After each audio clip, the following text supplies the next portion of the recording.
Good morning to all of you out there. Welcome to the program Agenda. I'm your host, Cito Beltran, and you are watching us via Signal TV, channels 8 and 250, as well as on Facebook.com, excuse me, /OneNewsPH. And of course, you can also watch us via YouTube. Just enter One News PH.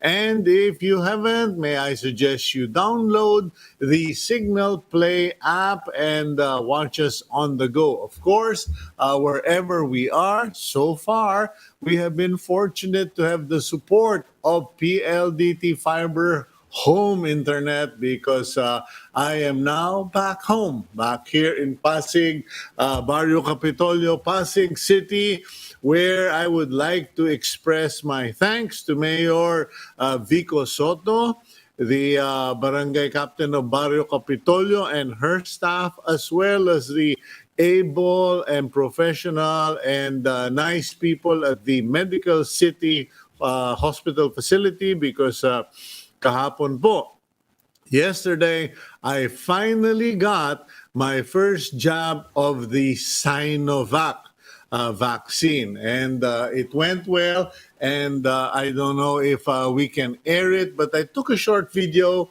Here we go.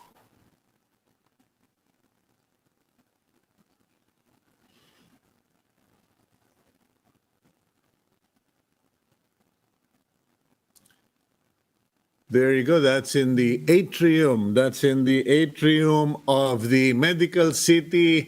Preskong-presko po doon. Maaliwalas, maluwag, maayos, and medyo takot yata yung ating editor makita yung injection. Now, I want all of you to see this because it's quite simple and honestly, wala po tayong naramdaman. At here you may notice, hindi po yung nurse ang bumubunot ng bakuna sa bote. It already comes preloaded, which was done by another nurse, passed on to Nurse Joy, who is now injecting the vaccine into my left arm. And yeah, pansinin niyo yung mata ko. Halos hindi ako kumukurap. And it was really painless and quite simple. Ayun, tapos na. Okay, that's it. And I am now vaccinated, first dose of Sinovac. And that was yesterday. When I found out that President Duterte had himself vaccinated as well, sabi ko, aba, biruin mo yan, kabatch ko pala si Presidente, Brad. And then I found out hindi Sinovac ang ginamit. He used Sinopharm. Bakit? And that kind of makes me wonder, makes me scratch my head. Why? Because, you know, here we are, the government kept promoting Sinovac, and marami na po sa mga kilala ko, waiting na lang sa AstraZeneca, waiting para doon sa Moderna, yung iba, umaasa pa ng Pfizer, sabi magtatago na lang kami, hintayin na namin yung maganda-ganda, yung Western vaccine. Ito, sinuportahan natin, nagpasaksak tayo ng Sinovac, biglang Sinopharm yung presidente. Now, I don't know. I don't want to be overly suspicious, but you know, that's one of those things where, in terms of communication, in terms of public demonstration, sablay na naman yung mga nasa paligid ni Presidente because the greater number of Filipinos have been vaccinated by Sinovac. We expected our president to be one with us.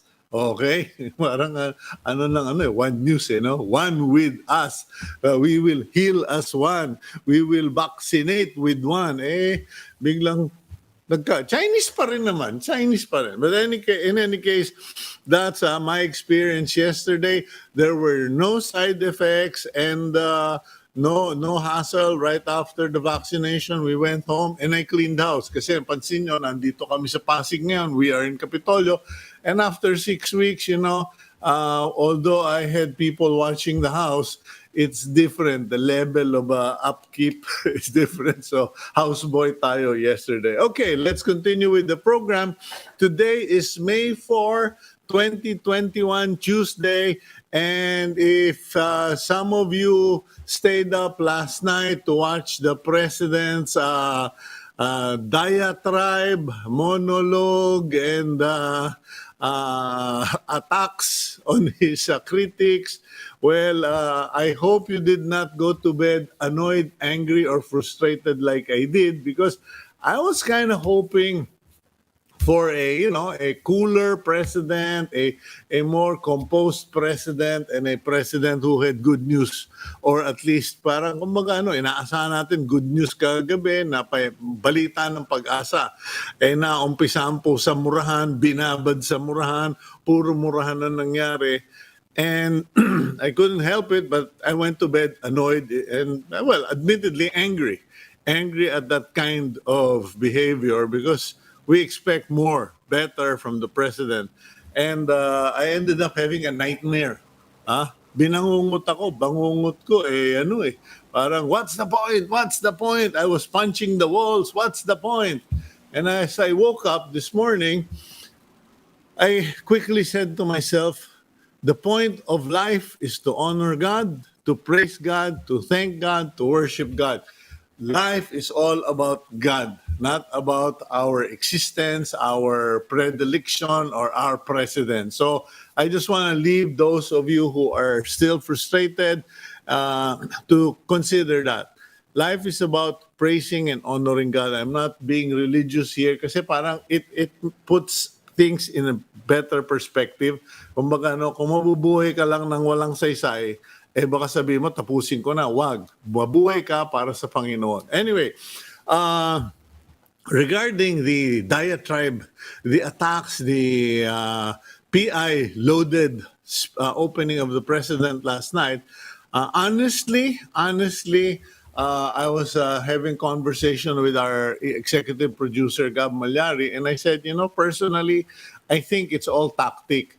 Kasi as far as we're concerned, Southwest Philippine Sea, the Chinese intrusion, unless America, Australia, and all the other nations, Singapore and Japan, come in and help us shoo away those boats, okay, unless the president himself calls in the U.S. Marines, nothing's going to happen. It's a lost cause. So bakit pinag-aaksehan ng panahon? Bakit mainit ang ulo? Actually, sa palagay ko lang po, nagkakalansian dito. Parang hito, as my father loved to use that analogy. This is a situation where a catfish, when it is about to be caught, decides to wave, its tail, shake about and disturb the ground and get cover. Kumbaga, pinalalabo yung tubig, he steers up the mud and basically decreases visibility so you can't catch him. That, I think, is the situation. Because what is our primary concern right now? Our primary concern is surviving COVID-19. And the only thing that is going to happen is through vaccination, effective national vaccination program. But the biggest problem with our vaccination program is we don't have vaccines. I mean, there are a few 100,000 here, 500,000 there. For a country with 110 million Filipinos and 7,099 islands na lang, or 89 or 88 islands na lang, medyo malaking problema po itong COVID-19, the lack of vaccination, the vaccine anxiety, etc. So, I guess when you have nothing better to offer, just rant. Alam mo, nangyayari yan, even in the families, di ba? Pag medyo naiipit na, makikipag-away na lang. Wag po tayong ganun. Let us not be like that. Let's try to use our energy trying to educate the people regarding vaccines, trying to educate the public. There is nothing to be afraid, and that's why hindi ko po nilagay yung video na yon of me being vaccinated para magpasikat. Yun po ay para sabihin, ako ready. And why? did I have the confidence? Because I have many doctor friends who had the shot. And if my doctor friends are willing to have the vaccination, whether it's Sinovac or ano pa yan, kahit Sputnik o Voltes 5 pa yan, eh, kung sila pumapayag magpabakuna, why can't I? Why shouldn't I? And why shouldn't we? So let's focus on the positive, ladies and gentlemen, Mr. President. Kung sakaling napapanood nyo ito, eh matino naman po kayong tao. Wag lang pag umiinit ulo ninyo o na kayo ay nadididal ng mga nakapaligid sa inyo. Okay, anyway, that is why, and that's my intro to our agenda today. I've asked the team agenda to invite two individuals to cover those concerns. First of all, we will speak with Dr. Lulu Bravo, who I suppose is the most prominent, most interviewed person in the Philippines when it comes to vaccines. She is the executive director of the Philippine Foundation for Vaccination. And after that, we will speak with Dr. Oscar Tinio, spokesperson of the Philippine Medical Association. Kasi po, yung kay Dr. Tinio naman at PMA, nagiging issue na naman itong Ivermectin. And I was surprised when the Pharmacist Association and now the Philippine Medical Association openly issued a position paper regarding the use, sale, or distribution of Ivermectin. Kasi a month ago, their position was leave it to the FDA. Eh ngayon mukhang openly sinasabi na nilang hindi kami sumusuporta. Ngayon, if the greater number of doctors, the organization of doctors is saying no, then let's find out why. But first, let's go to the front page of the Philippine Star today, May 4, Tuesday. President Rodrigo, Duterte gets vaccinated. Last night, the chief executive received his first shot of the Chinese-made Sinopharm COVID vaccine. It was administered by Health Secretary Francisco Duque, and Sinopharm has yet to secure an emergency use authorization as their application is still pending before the FDA or Food and Drug Administration. Ayun, kitang-kita po sa litrato, nakadungaw. Hindi ko malaman kung senador o presidential assistant o cabinet member, Senator Bongo. Sorry, they say he's there because he is the chairman of the Senate Committee on Health. Ang nagkatuturok po si Health Secretary, the hero, ang bayani, Francisco Duque.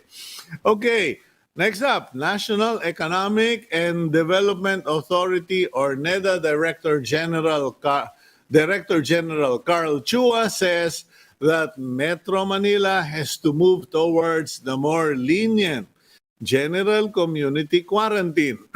Chua says NCR must move out of the current MECQ by middle or end of this month due to the region's large contribution to the country's economic performance. Tandaan po ninyo, NCR, the National Capital Region, generates 60% of the income, productivity, national productivity, and the economy of the Philippines. So, pag sinakal mo, biglang bababa yan to maybe 30%, nalintikan na tayong lahat. So, again, the problem will be how to safeguard. Kasi alam nyo po, talagang patuloy, hindi na i-implement yung health safety protocols. Kahit sa mga bara-barangay, umikot kayo, ang dami pa rin mga nagpa-party, nagkakaraoke. Sabi ko nga sa column ko kahapon, Mr. President, wag mong ratratan yung mayor at barangay captain. Palabasin mo na lang yung mga magagaling, magigiting mong Philippine National Police imbis na nandoon sila sa mga sasakyan nilang fully tinted at naka-aircon, patambay-tambay. Okay. And Foreign Affairs Secretary Teddy Boy Locsin Jr. has gotten into the cursing mode as well, where he told the Chinese to get the F out of Philippine waters. Ayan, hindi po ako nagmura. I just used an alphabet, the F word to the Chinese. Okay, yan na po yung mga napiling balita ng ating team agenda. Let's go to our first guest, Dr. Lulu Bravo, Executive Director, Philippine Foundation for Vaccination. Dr. Lulu, good morning. Good morning, Cito. And mind you, I need to correct you. I'm not the most interviewed on TV. There are now a lot of people helping us. Sito naman, ang dami-dami nilang nagpapakahirap. Alam mo, yung iba nga, we have almost hundreds. Dr. Lulu, tama na yung modesty mo. Sikat ka na. Tanggapin mo na yan. At anyway. We have so many heroes now, Sito.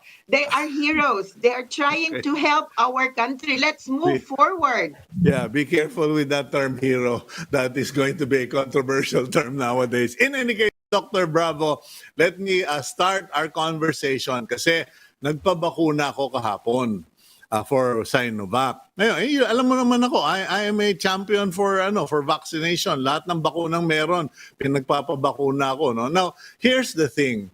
Before we had the vaccination, we tried to research regarding what to be prepared for, anong dapat naming malaman, paghandaan. Kasi may mga lumalabas huwag kang magkakape, huwag kang magpupuyat, huwag kang totoma, etc., etc. So, I'm sure there will still be more people who will be vaccinated this coming days, weeks, and months. Yung preparation, yung pre-vaccination, meron bang preparation required?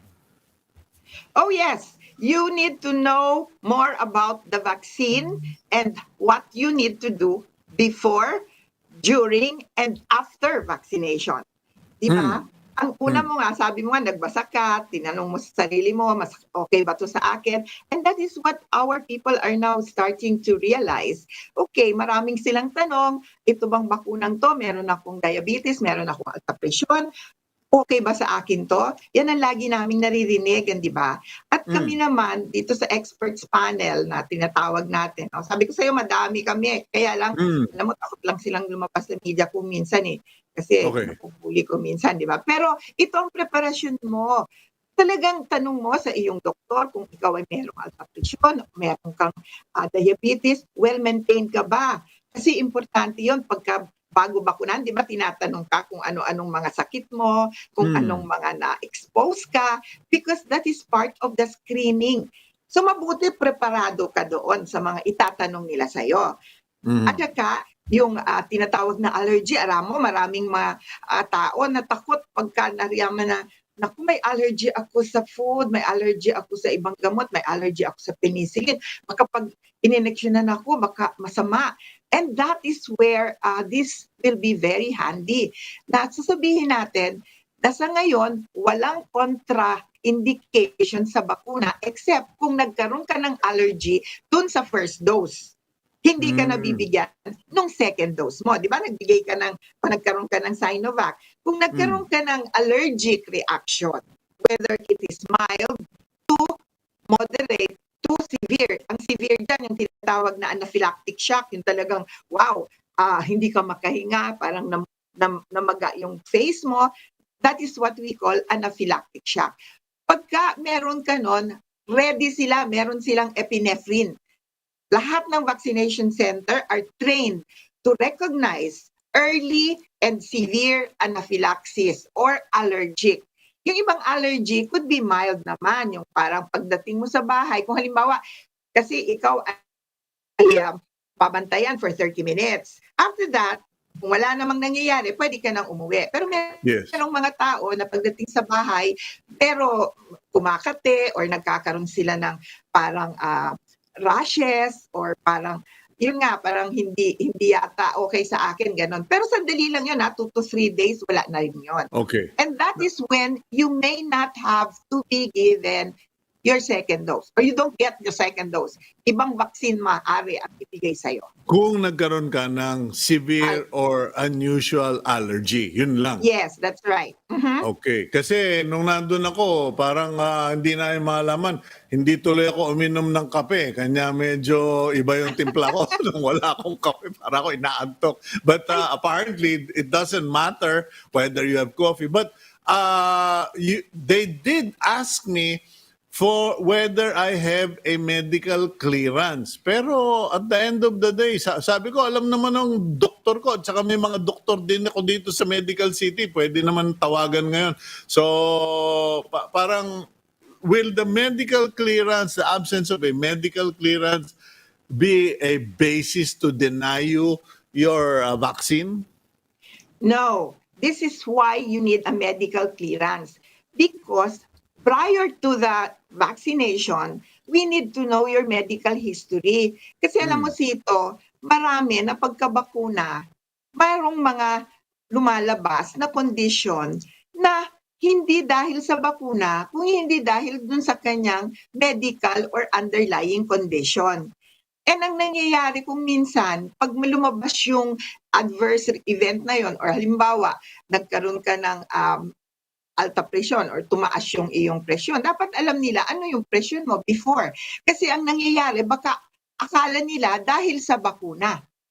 This is really what happens. We call it adverse event following immunization. And meron tayong group of experts na po ang gagaling niya na, and I belong to this group.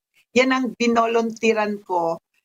Mark my word, volunteer kaming lahat to be able to help support our government's vaccination program. Importante kasi na nakatutok ka sa lahat ng adverse event following immunization to be able to evaluate, to be able to do what we call causality assessment. Kasi yun ang nangyayari kung minsan ikinakalat ng mga tao yun. Yeah. May nangyari sa'yo. Pasensya ka na, Dr. Lulu, kasi maubusan tayong oras. So, Q&A na tayo, no? So, number one, wala pa kayong napipick up na mga reports na nagkaroon ng masyadong, maraming allergy. So, no Mild disturbing allergies, report. yes. Yeah, Okay. very mild, meron. Very mild. Okay. Ngayon, so walang talaga, aside from telling the doctor or the nurse your medical history, kung pwede, magdala ka ng certificate o clearance from your doctor. Kasi ako, yun lang ang hindi ko nadala. Lahat dala ko, lahat ng reseta dala ko, lahat ng ID dala ko. Kulang na Alam lang. ko medical history mo. Oo, kulang na lang passport eh. Okay, but anyway, no, nang after nasaksakan ako, you're correct. They said, you have to stay here, sir, 30 minutes. Kami ng wife ko, which is good news kasi nabakunahan na kaming sabay. Now, may mga nagsasabi, Kuyang, bawal kang mag-drive, bawal kang lumabas, bawal uminom. Sabi ko, hello, naglinis nga ako ng kalsada kahapon eh. Ano ba pinagsasabi ninyo? Dr. Bravo, are there any do's and don'ts post-vaccination? Actually, if you feel well, if you don't feel sleepy enough, then you can do whatever normal activities you will do. I mean, there's nothing wrong with doing your normal activities. It's just when someone gets a little bit woozy, medyo nagkaroon siya ng especially with Astra vaccine, may fever and chills. E di magpahinga ka muna kasi 2 to 3 days yun na parang meron kang trangkaso, para kang, you don't really feel well. Di wag ka munang magtrabaho. And then there's something else, yung tumataas yung blood pressure mo. We now know that there are instances, kasi sa Sinovac, checkin mo yung blood pressure mo. Meron talagang at least 1 to 3% na nagkakaroon ng mataas na blood pressure. Now, we don't know whether this is immune or anxiety-related. Kasi maski ako nung nagtatago ako, init-init din. Alam mo ba yung init nakakataas ng BP? Kaya before vaccination, pag kinuha mo ang taas-taas. Tapos ganun din. Pag uwi mo sa bahay, komportable ka na, wala na. So, meron talagang kailangan mong, i-adapt mo sa sarili mo. Pero bantayan mo rin kasi sinasabihan ka, 'di ba? Sinabihan ka na, ito po ha, i-watch out nyo. Pagdating nyo sa bahay, mag-report po kayo. How do we report?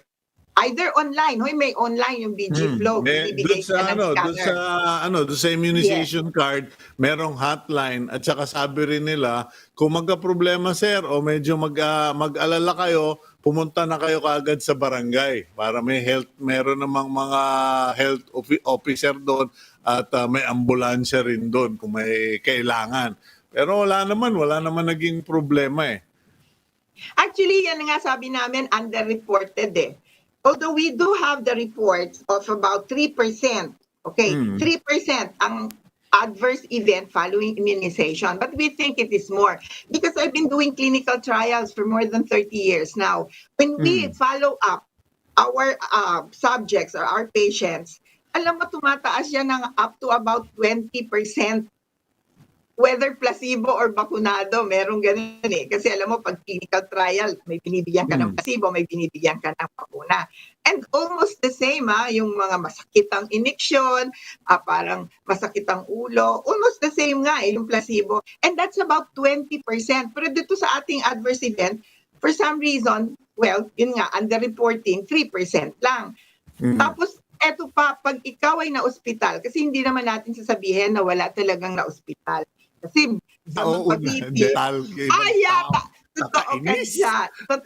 dyan, Cito. Yun ang masaklap. And this is something that I guess we must also fight.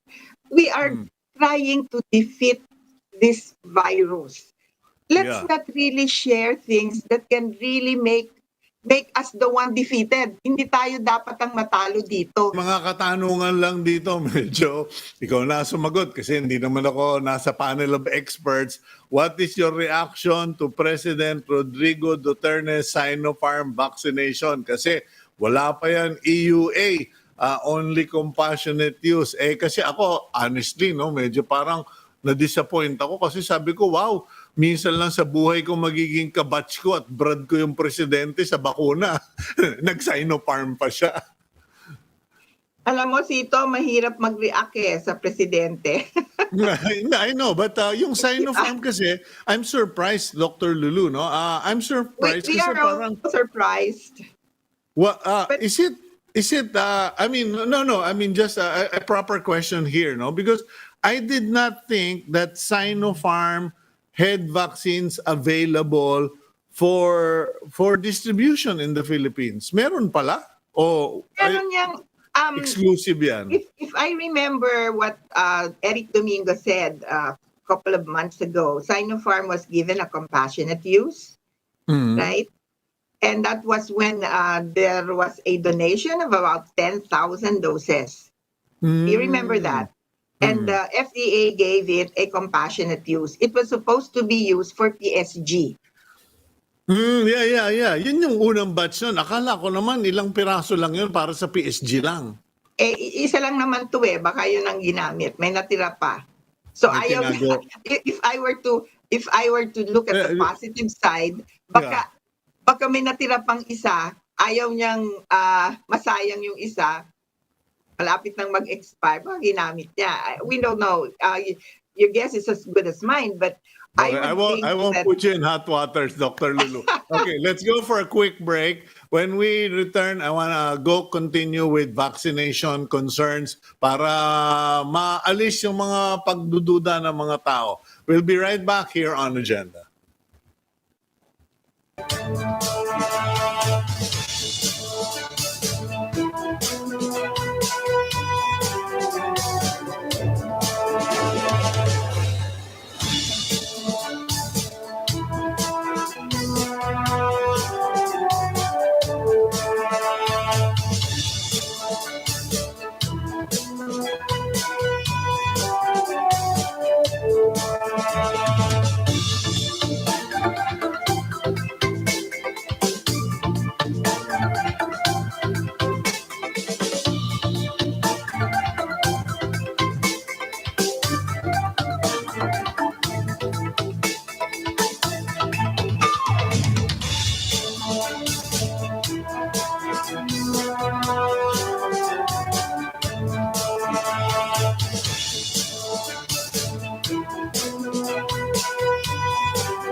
Okay, you're back here on Agenda, and our guest for this part of the program is none other than Dr. Lulu Bravo, Executive Director, Philippine Foundation for Vaccination. Okay, ngayon, may mga katanungan pa tayo sa Doc Lulu.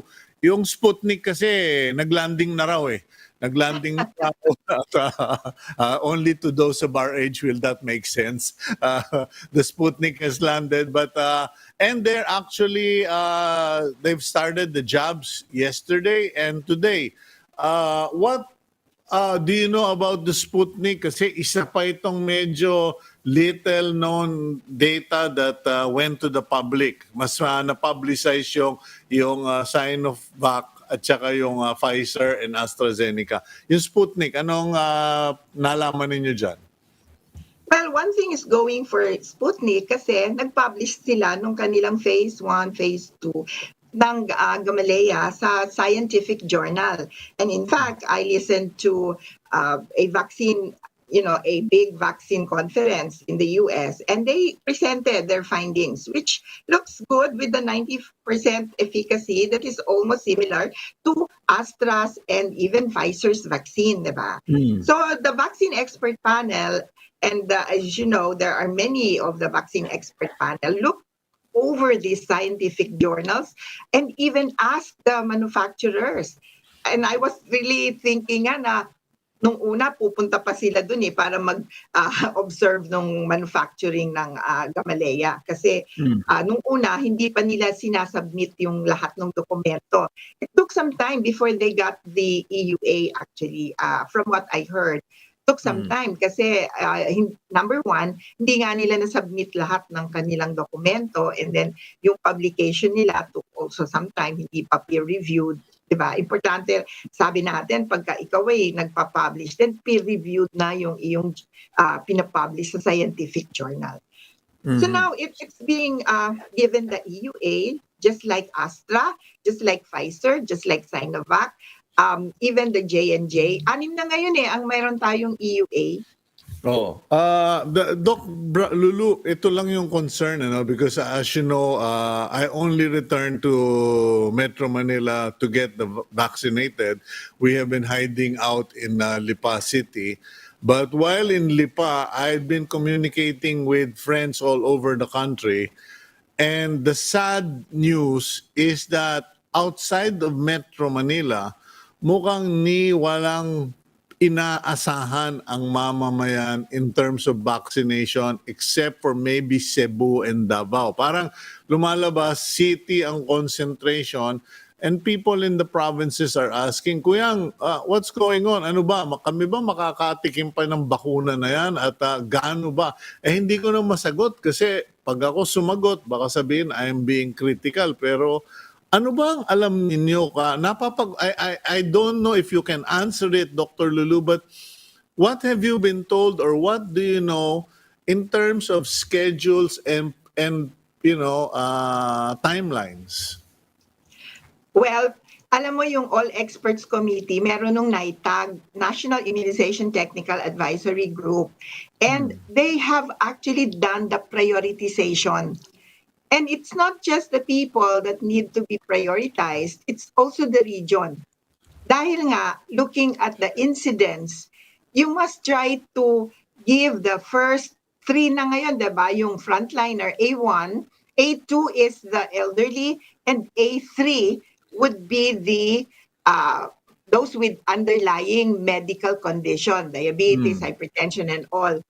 And they have actually computed ilan yung mabibigyan mo doon sa mga lugar na nauna NCR. Hindi pa natatapos yung A1, A2, A3 na yun doon sa NCR at saka sa Cebu. Yung mga high peak, diba, yung ating Calabarzon region, ano pa yan, yun yung nakita nila, if this is the number of people needing this vaccine, hindi pa nakakarating sa almost 80%. So hindi pa tayo adequate, kulang pa talaga. And the rollout is really trying to fill in first those that have been showing this very high incidence. Kasi alam mo, dun sa unang computation nga, lahat ng frontliners sa buong Pilipinas lang, they were Oo. saying it's 1.7 million. Yung buong 1.8. Pilipinas na frontliner, di ba? Yeah. Ilan pa lang ang bakuna natin. So medyo talagang mahirap, siguro tinatapos muna nila at least 70% of those na nandun sa mga area na yon para mabigyan muna ng pagbaba. Kasi yun din ang nagko-contribute sa napakataas nating incidence. But I'm Yeah. sure pagdating nung ating bakuna na iba, roll out na yan. But is there clarity? Kasi mukhang katulad yung sa India, no? I read an article last night, and I remember about a month or no, more than 2 months ago, Secretary Carlito Galvez and his team went or attempted or went to India para makita yung yung facility and process. And now, lumalabas na if it actually happens, the delivery of those first batches will be in August. So kung susuriin natin March o April, May, June, July, August, it will take about 5 months from procurement to delivery. At the rate that we are going, is it safe to assume the position of Senator Ralph Recto, who is saying, the way things are going, baka dapat ang paghandaan natin 2022 na dahil parang lost cause na yata itong 2021 in terms of mass vaccination or achieving critical targets? Sito, we are a moving target. Everything is so fluid at this point, di ba? Even with India, we know how awful it is now there. I mean, I can't really figure out, di ba, pag nakikita mo yung mga pictures doon. And India is the biggest producer of vaccines. You know that. The Serum Institute of India, with whom we are trying to negotiate for the entry of Novavax. You know, even Astra is being done there. But can you see, ang dami nila rin kailangan na bakuna, and yet only 2% of their population have been given the vaccine. 26 million with a 1.4 billion population. Biro mo yun, wala pa nga 2% halos yun, or 2%, di ba? Tapos, sila ang magpo-produce. The unfortunate thing here is, siguro narinig mo na rin na hindi naman pala sila pwedeng manufacture basta-basta without the go signal from the companies that actually tell them to do it. So, ang hirap din ang posisyon nila kasi hindi rin sila makaproduce ng dami ng bakuna na dapat nilang kunin. Tapos, we know for a fact that eto na nga, sabi natin, okay, bibigyan tayo ng India, ng Serum Institute of India, ng Novavax come June, July, di ba? Second quarter nga, end of second quarter or third quarter. Namumove. Kasi wala talagang guarantee. Kaya ang sinasabi natin, Sito, please lang, kung ano ang bakunang nasa'yo, get it na before it's too late. And you are really needing to celebrate once you get your first vaccine. I congratulate you. You have been given, a spark, a refresh, and you should be invigorated now. Pero yung habang wala pa tayong bakuna, Sito, please lang, keep saying yung mask, mag-face shield, maghugas ng kamay, and please, sacrifice muna, wag muna po tayong mag-got together. Sa India, ganyan ang nangyari, di ba? Meron silang political gatherings, ang dami-daming tao. Meron silang festival, ang dami-daming tao. But Doc Lulu, sorry, I have to end it here because maubusan tayo ng oras and ako naman ang ako mafa-fine dito. Thank you very much for your time. I hope to speak with you again on related matters, and please continue doing the good work and informing the public. Mag-ingat din kayo. Thank you, Dr. Lulu Bravo. Thank you very much, Tito. That's Dr. Lulu Bravo of the Philippine Foundation for Vaccination. punta naman po tayo sa next guest natin, the spokesperson for the Philippine Medical Association, Dr. Oscar Tinio. Dr. Tinio, good morning to you, sir. Good morning ulit, Cito. Cito, magandang umaga. Yes. Doc, may napansin lang ako because in the past months, during the crisis or controversy surrounding Ivermectin, the PMA and many physicians, even pharmacists, have kept their distance from the rumble, so to speak. They have left this matter to the FDA. But this last 2 weeks, parang medyo pumuposisyon na yung mga pharmacists, pumuposisyon na rin ang mga Philippine College of Physicians. And I wanted to find out from the Philippine Medical Association, because you are the official group and you represent most of, if not all, doctors in the Philippines. Ano ba talaga ang posisyon ng PMA regarding Ivermectin? Okay, Cito. Actually, we already published our position paper last May 1, supporting the state policy statements of FDA and the Department of Health. Of course, we find that there are no scientific basis right now. At the moment, there are no scientific basis right now as to supporting the use of Ivermectin to combat or to treat COVID. So yun ang position ng Philippine Medical Association right now. And we did publish the statement early on, ano? Mas maaga siguro among everyone else. Okay, now, so you took a position opposing the distribution, the unlawful use and prescription of Ivermectin in the Philippines. Yes.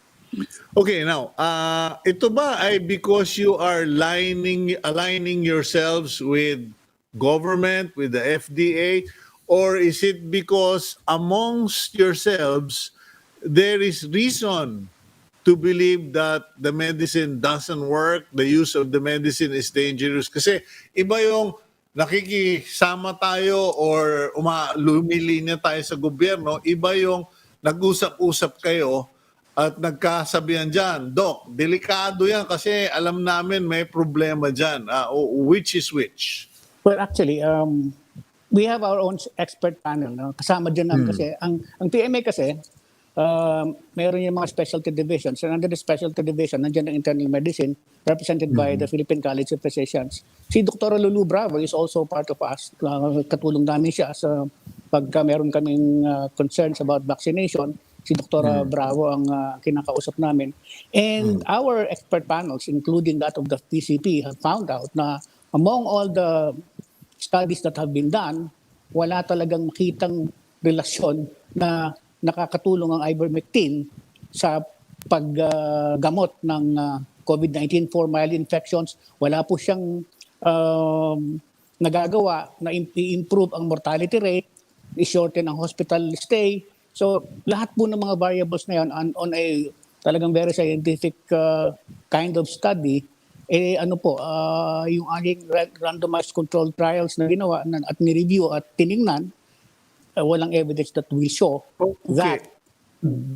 Dr. Tinio, you did randomized trials and testing, the PMA?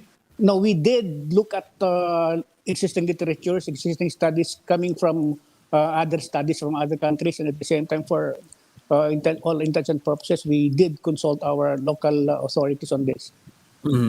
Did the PMA call in the proponents, the physician proponents of Ivermectin to a discussion, town hall meeting, or to an investigation? Kasi if it is warranted. Now, has such an investigation been conducted by the PMA, if at least to verify ano ba yung pinagsasabi nitong mga kapwa-doktor ninyo? Okay, I just want to make some clarifications, Cito. No? The Philippine Medical Association kasi does not have any regulatory powers. Okay. So in short, we cannot take away the licenses or punish any physician not abiding by or observing the rules that the Philippine Medical Association or even our national government has set, no? Okay, So, my bad, my wrong presumption. So PRC lang pala pwede nun. Akala ko kasi PRC, nun, oo. ang Okay, so, makakapagtanggal lang ng lisensya is PRC, followed by, of course, a due process, ano, may investigation yan and everything. Actually, ang Commission on Ethics of the Philippine Medical Association, which investigates the ethical standards of practice among physicians, pwede po mag-imbestiga yun. Pwede siya magtanong, pwede siyang tumingin kung bakit nagkakaganyan. And if there is any violation of the ethical conduct that physicians should observe, then we may file the necessary complaint to the PRC. And Okay, the but PRC will be the one to do this investigation. We have not done any investigations yet. We actually, kasi nga nagkakaroon din ng konting discussion, and we'd like to make sure na whatever action the PMA will take. I hope you don't mind. So, nagkakagulo, completely ignored.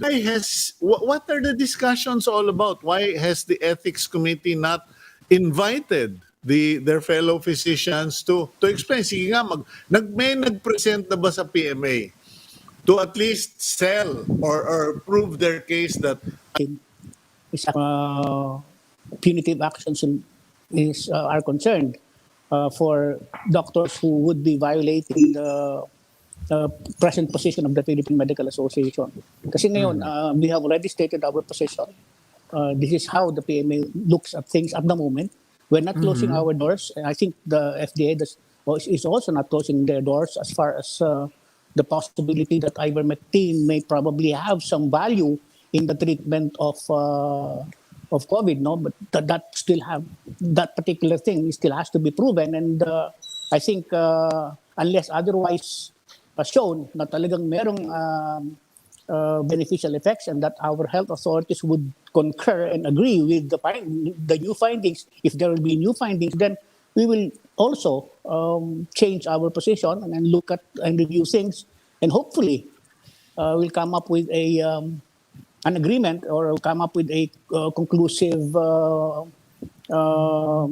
agreement among everyone, among physicians, na po pwede na natin sabihin yan na, sige, I think we can all proceed and use Ivermectin, provided, of course, na we follow the science, ano, and we're all dependent on the science. Okay, let's go for a quick break, Dr. Tinio. 1 minute break. When we come back, let's pursue that issue about punitive sanctions and doctors behind the distribution of Ivermectin in Quezon City. We'll be right back. Please stay with us here on Agenda. Thank you.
Okay, you're back here on Agenda. I'm your host, excuse me, Cito Beltran, and with us, Dr. Tinio of the Philippine Medical Association. Doc, yung nangyayari sa Quezon City, I'm tempted to call it a publicity stunt if I were to follow the line of the PMA. What about the doctors who were seen or reportedly seen with politicians prescribing ivermectin? Ito ba, meron ba kayong mga investigador na nagmo-monitor nito, trying to identify who these doctors are, and will they be called to the ethics committee of the Philippine Medical Association? Yes, we have identified all the 4 doctors who participated in that particular event. And of course, pwede naman kasi mag-motu proprio investigation ang Ethics Commission. We're awaiting for the decision of the Ethics Commission kung kailan nila tatawagin. If there will be a need to call them, we will have to transparency in the investigation that or inquiry that the Commission on Ethics will do. What is the worst thing that can happen to these doctors if they are found guilty of prescribing or distributing ivermectin? Well, there are at the level of the Philippine Medical Association, we can obligation if they are found guilty, then their licenses can be suspended, or they can be given warnings. Their license can be suspended, or talagang there would be a revocation of license. And then yung pong kasing violations sila, if still meron pa yung violations of the violations that have been committed. So that will now depend on the several laws that we have in the country, particularly the pharmacy law and of course the Medical Act of 1959. And The Philippine Medical Association taken a position or expressed the reaction to the statements of 1 or 2 congressmen who have said, keep to the PMA and to whoever, keep your hands off those doctors. Kasi parang may nagsabi, wag yung pinapakialaman ang ginagawa nitong mga doktor na ito. What say you, Dr. Tinio? of course, they have no authority to say that. I mean, if they think they're above the law, they're not. So we will pursue whatever actions that we still think is necessary or actions are necessary, and we will do whatever it is that we need to do. If we need to punish our physicians, our doctors, then we will do that. Hopefully kasi, of course, there is a premise na not all physicians are members of the Philippine Medical Association. So those members of the Philippine Medical Association will definitely be given punitive actions. We will impose punitive actions against them. And for those who are not members of the Philippine Medical Association, then the full force of the medical ethics provisions, the FDA, the Department of Health, and the necessary actions will be done through them. Okay, Dr. Dino, last question, and more really out of curiosity plus concern. Has the PMA shown by taking ivermectin the wrong way? Kasi syempre parang may mga nagkwento nasaktan dahil sa ivermectin. Well, as it is right now, may complaint na sinafile yung ating pong mga gumamit ng ivermectin. But we have actually, if there will be adverse reactions, na ang dami kasing associated adverse reactions na po pwede kasing mangyari as a result of taking ivermectin. And these are scientifically proven. Ano? So there'll be GI problems, nausea, vomiting, dizziness, even neurological problems, also mga allergic reactions. And there can be problems also with developing hepatitis because of the irregular use of ivermectin. So these are documented things. And so far at the moment, puro pa lang mga kwento-kwento yung dumating sa amin. And we're asking our Committee on Food and Drug also ng Philippine Medical Association to dig deeper. And if there are cases that have been formally reported, then we will do the necessary inquiry and investigation and find out kung talagang ang dahilan nun ay ivermectin, or probably there'll be other reasons why people are having such symptoms. Okay, well, I thank you, and I leave it at that, Dr. Tinio, and thank you for your time and the input you shared, and for being very transparent regarding the position and the moves of the PMA. Maraming salamat po, Dr. Oscar Tinio. Maraming salamat, Cito. Till the next time. Okay, yan po. Dr. Oscar Tinio, Philippine Medical Association. And as a parting word, please, I'm sure if you listen to the interview with Dr. Lulu Bravo, malinaw, wala pa tayong sapat na bilang ng bakuna, not enough stock of vaccine, very, very little stock of vaccines. And then you listen to Dr. Tinio, there is no evidence to sustain the claims for ivermectin, not saying it is impossible, but right now it is uncertain and nothing to base it on. So the only thing that is certain is wag po kayong gumagala, wag kayong nagwawala, magsuot kayo ng mask, wear your mask, keep your social distances, do not go out unless necessary. Keep yourself busy in the house, in the farm, wherever you are. And please, please lang po, no, bawasan na natin o itigil na muna natin yung mga, maski na yun nasa mga probinsya na feeling nyo safe kayo kasi hindi NCR. Feeling ninyo, magkakaraoke kami, magiinuman kami. Isa lang po, isa lang ang kailangan para lipunin yung buong barangay. Isang kaso lang. And that is what we are fighting for. Please, be responsible. If not for yourself, be responsible enough for your children, your wife, your husband, protect you and prosper you. Good day. I'm Cito Beltran, and that's Agenda for the Day.